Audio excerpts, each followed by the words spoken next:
MDH ಚನ masala. ಈಗ ಕಡಲೆ ಇರಲಿ, ಹಲಸಂಡೆ ಬೀಜ, ಕಪ್ಪು ಕಡಲೆ ಅಥವಾ ಬಿಳಿ ಕಡಲೆ, ಎಲ್ಲವೂ ಸ್ವಾದಿಷ್ಟವಾಗುತ್ತೆ. MDH. ಚಾಮರಾಜನಗರ ಜಿಲ್ಲೆಯ ಯಳಂದೂರು ತಾಲೂಕಿನ ವೈಕೆ ಮೋಳೆ ಬಳಿ ರಸ್ತೆ ಕಾಮಗಾರಿ ಸರಿಯಾಗಿ ಮಾಡಿಲ್ಲ. ಯೂಟ್ಯೂಬ್ ಚಾನೆಲ್ನಲ್ಲಿ ಸುದ್ದಿ ಪ್ರಸಾರ ಮಾಡದಿರಲು 2.5 ಲಕ್ಷ ಹಣಕ್ಕೆ ಬೇಡಿಕೆ ಇಟ್ಟಿದ್ದಾರೆ. ಹಣ ನೀಡದ್ದಕ್ಕೆ ರಸ್ತೆ ಕಾಮಗಾರಿ ನೋಡಿಕೊಳ್ತಾ ಇದ್ದ ಮೇಸ್ತ್ರಿ ಮೇಲೆ ನಕಲಿ ಪತ್ರಕರ್ತರು ಮಾರಣಾಂತಿಕ ಹಲ್ಲೆ ಮಾಡಿದ್ದಾರೆ. ಮೇಸ್ತ್ರಿ ಚಲುವರಾಜ್ಗೆ ಅವಾಚ್ಯ ಶಬ್ದಗಳಿಂದ ನಿಂದಿಸಿ ಹಲ್ಲೆಗೈದು ಪರಾರಿಯಾಗಿದ್ದ ಶೇಖರ್, ಪುರುಷೋತ್ತಮ್, ಪುನೀತ್ ಎಂಬುವವರನ್ನ ಯಳಂದೂರು ಪೊಲೀಸರು ಬಂಧಿಸಿದ್ದಾರೆ.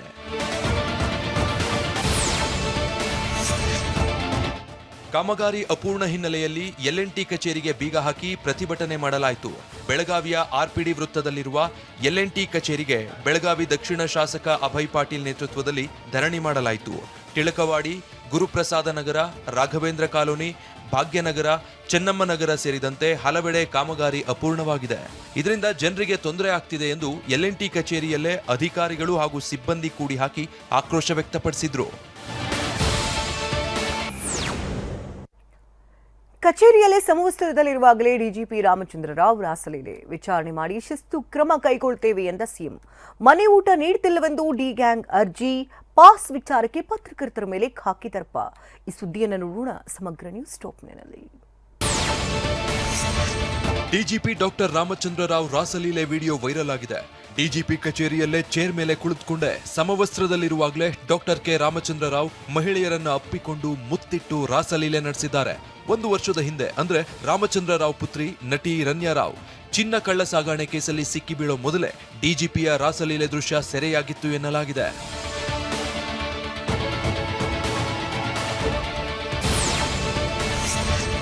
ರಾಸಲೀಲೆ ವಿಡಿಯೋ ಬೆನ್ನಲ್ಲೇ ಡಾಕ್ಟರ್ ಕೆ ರಾಮಚಂದ್ರ ರಾವ್ ಮಹಿಳೆ ಜೊತೆ ಅಶ್ಲೀಲವಾಗಿ ಮಾತನಾಡಿರೋ ಆಡಿಯೋ ಸಹ ವೈರಲ್ ಆಗಿದೆ. ವೈರಲ್ ಆಗಿರೋ ಆಡಿಯೋದಲ್ಲಿ ಡಿಜಿಪಿ ಕೆ ರಾಮಚಂದ್ರ ರಾವ್ ಮಹಿಳೆ ಜೊತೆ ರೊಮ್ಯಾಂಟಿಕ್ ಆಗಿ ಮಾತಾಡಿದ್ದಾರೆ. ನಿಮ್ಮ ನಗು ಸ್ವೀಟ್ ತಿಂದಂತೆ ಆಗುತ್ತೆ, ಲವ್ ಯು ಬಂಗಾರಿ ಎಂದಿದ್ದಾರೆ. ರಾತ್ರಿ 1 o'clock ನಿದ್ದೆನೇ ಮಾಡಿಲ್ಲ.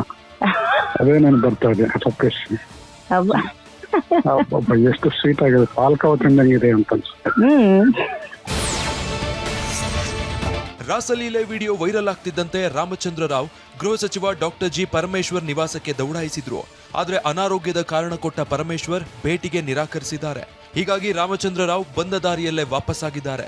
ಇದೇ ವೇಳೆ ಮಾತನಾಡಿರುವ ರಾಮಚಂದ್ರ ರಾವ್ ದ್ವಂದ್ವ ಹೇಳಿಕೆಗಳನ್ನ ಕೊಟ್ಟಿದ್ದಾರೆ. ವಿಡಿಯೋಗಳು ಸೃಷ್ಟಿ ಮಾಡಿರೋದು ಅಂತ ಹೇಳಿದ್ರು. ನಮಗೆ ಶಾಕಿಂಗ್, ಇಟ್ಸ್ ಆಲ್ ಫ್ಯಾಬ್ರಿಕೇಟೆಡ್, ಸುಳ್ಳು ಇದು.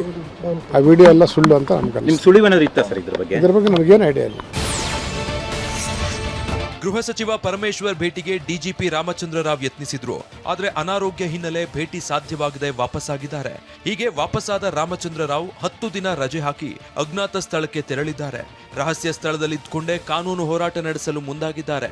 ರಾಮಚಂದ್ರ ರಾವ್ರನ್ನ ಅಮಾನತು ಮಾಡಬೇಕೆಂದು ಆಗ್ರಹಿಸಿ ಸಾಮಾಜಿಕ ಹೋರಾಟಗಾರ ದಿನೇಶ್ ಕಲ್ಲಹಳ್ಳಿ ಸರ್ಕಾರದ ಮುಖ್ಯ ಕಾರ್ಯದರ್ಶಿಗೆ ಪತ್ರ ಬರೆದಿದ್ದಾರೆ. ಇಂಥ ಅಧಿಕಾರಿಗಳಿಂದ ರಾಜ್ಯದ ಗೃಹ ಇಲಾಖೆಯ ಮಾನ ಬೀದಿಲಿ ಹರಾಜಾಗ್ತಾ ಇದೆ. ರಾಜ್ಯ ಸರ್ಕಾರ ಈ ಕೂಡಲೇ ಇಡೀ ಪ್ರಕರಣವನ್ನು ಉನ್ನತ ಮಟ್ಟದ ತನಿಖೆಗೆ ವಹಿಸಬೇಕು. ಇದರಲ್ಲಿ ಯಾರನ್ನೂ ಕೂಡ ರಕ್ಷಣೆ ಮಾಡುವಂಥ ಕೆಲಸ ಆಗಬಾರ್ದು. ಹಾಗಾಗಿ ಸನ್ಮಾನ್ಯ ಮುಖ್ಯಮಂತ್ರಿಗಳಾದಂಥ ಶ್ರೀ ಗೌರವಾಂತ ಸಿದ್ದರಾಮಯ್ಯ ಅವರು ಈ ಕೂಡಲೇ ಈ ಪ್ರಕರಣವನ್ನು ಉನ್ನತ ಮಟ್ಟದ ತನಿಖೆಗೆ ವಹಿಸಿ ರಾಜ್ಯದ ಜನತೆಗೆ ಒಂದು ಸ್ಪಷ್ಟ ಸಂದೇಶ ಕೊಡಬೇಕಂತೇಳಿ ನಾನು ಈ ಸಂದರ್ಭದಲ್ಲಿ ಒತ್ತಾಯ ಮಾಡ್ತೇನೆ. ಡಿಜಿಪಿ ಡಾಕ್ಟರ್ ರಾಮಚಂದ್ರ ರಾವ್ ರಾಸಲೀಲೆ ವಿಡಿಯೋ ವೈರಲ್ ಬಗ್ಗೆ ಪ್ರತಿಕ್ರಿಯೆ ನೀಡಿದ ಸಿಎಂ ಸಿದ್ದರಾಮಯ್ಯ ಇದರ ಬಗ್ಗೆ ವಿಚಾರಣೆ ಮಾಡಿ ಶಿಸ್ತು ಕ್ರಮ ಕೈಗೊಳ್ತೇವೆ ಎಂದಿದ್ದಾರೆ. ಇನ್ನು ಡಿಸಿಎಂ ಡಿಕೆ ಶಿವಕುಮಾರ್ ಆ ಬಗ್ಗೆ ನನಗೆ ಗೊತ್ತಿಲ್ಲ, ಗೃಹ ಸಚಿವರನ್ನೇ ಕೇಳಿ ಅಂತಂದ್ರು. ನನಗೆ ಬೆಳಿಗ್ಗೆ ಗೊತ್ತಾಯ್ತು, ಆಮೇಲೆ ಅವ್ರ ಮೇಲೆ ಶಿಸ್ತಿನ ಕ್ರಮ ತಗೋತೀವಿ, ಶಿಸ್ತು ಕ್ರಮ ಜರುಗಿಸ್ತೀವಿ. ಎಷ್ಟೇ ಎತ್ತರದ ಅಧಿಕಾರಿಯಾದರೂ ಕೂಡ ಕಾನೂನಿಗಿಂತ ಯಾರೂ ದೊಡ್ಡವರಲ್ಲ. ಅವ್ರ ಮೇಲೆ ಶಿಸ್ತಿನ ಕ್ರಮ ತಗೊಳ್ತಕ್ಕಂಥ ಕೆಲಸವನ್ನು ಮಾಡ್ತೀವಿ. ಅದನ್ನು ವಿಚಾರಣೆ ಮಾಡಿ ಆಮೇಲೆ ಕ್ರಮ ತಗೋತೀವಿ. ನನಗೆ ಗೊತ್ತಿರೋದು, ನನಗೆ ಅದು ಹೋಮ್ ಮಿನಿಸ್ಟರ್ ಕೇಳಿ, ಚೀಫ್ ಮಿನಿಸ್ಟರ್ ಕೇಳಿ, ನನಗೆ ಅದ್ರ ಬಗ್ಗೆ ಏನೂ ಗೊತ್ತಿಲ್ಲ. ವಾರಕ್ಕೊಮ್ಮೆಯೂ ಮನೆ ಊಟ ನೀಡ್ತಾ ಇಲ್ಲ ಅಂತ ಡಿ ಗ್ಯಾಂಗ್ ಮತ್ತೆ ಕೋರ್ಟ್ ಮೊರೆ ಹೋಗಿದೆ. ಕೋರ್ಟ್ ಆದೇಶ ಪಾಲಿಸುತ್ತಿಲ್ಲವೆಂದು A1 Pavithra Gowda, A11 Lakshman, A12 Nagaraj ಪರ ವಕೀಲರು ನ್ಯಾಯಾಂಗ ನಿಂದನೆ ಅರ್ಜಿ ಸಲ್ಲಿಸಿದ್ದಾರೆ. ಈ ಅರ್ಜಿ ವಿಚಾರಣೆ ನಡೆಸಿದ 57ನೇ CCH ಕೋರ್ಟ್ 3 ದಿನದಲ್ಲಿ ವಿವರಣೆ ನೀಡಲು ಪರಪ್ಪನ ಅಗ್ರಹಾರ ಜೈಲಿನ ಅಧಿಕಾರಿಗಳಿಗೆ ಸೂಚನೆ ನೀಡಿದೆ. ರೇಣುಕಾಸ್ವಾಮಿ ಕೊಲೆ ಆರೋಪಿಗಳಿಗೆ ಮನೆ ಊಟಕ್ಕೆ ಅವಕಾಶ ನೀಡಿರುವುದನ್ನ ಪ್ರಶ್ನಿಸಿ ರಿಟ್ ಅರ್ಜಿ ಸಲ್ಲಿಸಲಾಗಿದೆ. ಪವಿತ್ರ ಗೌಡ, ಲಕ್ಷ್ಮಣ್, ನಾಗರಾಜ್ಗೆ ವಾರಕ್ಕೊಮ್ಮೆ ಮನೆ ಊಟ ನೀಡುವಂತೆ ಕೋರ್ಟ್ ಸೂಚಿಸಿತ್ತು. ಈ ಆದೇಶವನ್ನ ಪ್ರಶ್ನಿಸಿ ರಾಜ್ಯ ಸರ್ಕಾರವು ಹೈಕೋರ್ಟ್ಗೆ ರಿಟ್ ಅರ್ಜಿ ಸಲ್ಲಿಸಿದೆ. ಕೊಲೆ ಕೇಸ್ನ ಯಾವುದೇ ಆರೋಪಿಗಳಿಗೆ ಮನೆ ಊಟ ಸೌಲಭ್ಯವಿಲ್ಲ. ಕೋರ್ಟ್ ಆದೇಶ ಪಾಲಿಸಿದ್ರೆ ಇತರೆ ಆರೋಪಿಗಳು ಕೇಳ್ತಾರೆ. ಜೈಲಿನ ಊಟಕ್ಕೆ FSSAIನವರು 4 ಸ್ಟಾರ್ ನೀಡಿದ್ದಾರೆ. ಹೀಗಾಗಿ 57ನೇ CCH ಕೋರ್ಟ್ ಆದೇಶಕ್ಕೆ ತಡೆಯಾಜ್ಞೆ ನೀಡಲು ಮನವಿ ಮಾಡಿದ್ದಾರೆ. 2025-26ನೇ ಸಾಲಿನ SSLC ಪರೀಕ್ಷೆಗೆ ಹೊಸ ಗೈಡ್ಲೈನ್ಸ್ ಬಿಡುಗಡೆ ಮಾಡಲಾಗಿದೆ. ಶಾಲಾ ಶಿಕ್ಷಣ ಇಲಾಖೆ ಹೊಸ ಮಾರ್ಗಸೂಚಿ ಪ್ರಕಟಿಸಿದ್ದು, ಪರೀಕ್ಷೆ ವೇಳೆ ವಿದ್ಯಾರ್ಥಿಗಳು ಮೊಬೈಲ್ ತರುವಂತಿಲ್ಲ, ಜೊತೆಗೆ ಶಿಕ್ಷಕರು ಸಹ ಪರೀಕ್ಷೆ ವೇಳೆ ಮೊಬೈಲ್ ಬಳಸುವಂತಿಲ್ಲ ಎಂದು ಖಡಕ್ ಸೂಚನೆ ನೀಡಿದೆ. SSLC ಪೂರ್ವ ಸಿದ್ಧತಾ ಪರೀಕ್ಷೆ ಪ್ರಶ್ನೆ ಪತ್ರಿಕೆ ಲೀಕ್ ಬೆನ್ನಲ್ಲೇ ಶಾಲಾ ಶಿಕ್ಷಣ ಇಲಾಖೆ ಅಲರ್ಟ್ ಆಗಿದೆ. DDPI ಹಾಗೂ BEOಗಳಿಗೆ ಪರೀಕ್ಷೆಯ ಜವಾಬ್ದಾರಿ ನೀಡಿದ್ದು, ಪ್ರಶ್ನೆ ಪತ್ರಿಕೆ ಸೋರಿಕೆ, ಅವ್ಯವಹಾರ ನಡೆಸದಂತೆ ಸೂಚನೆ ನೀಡಲಾಗಿದೆ.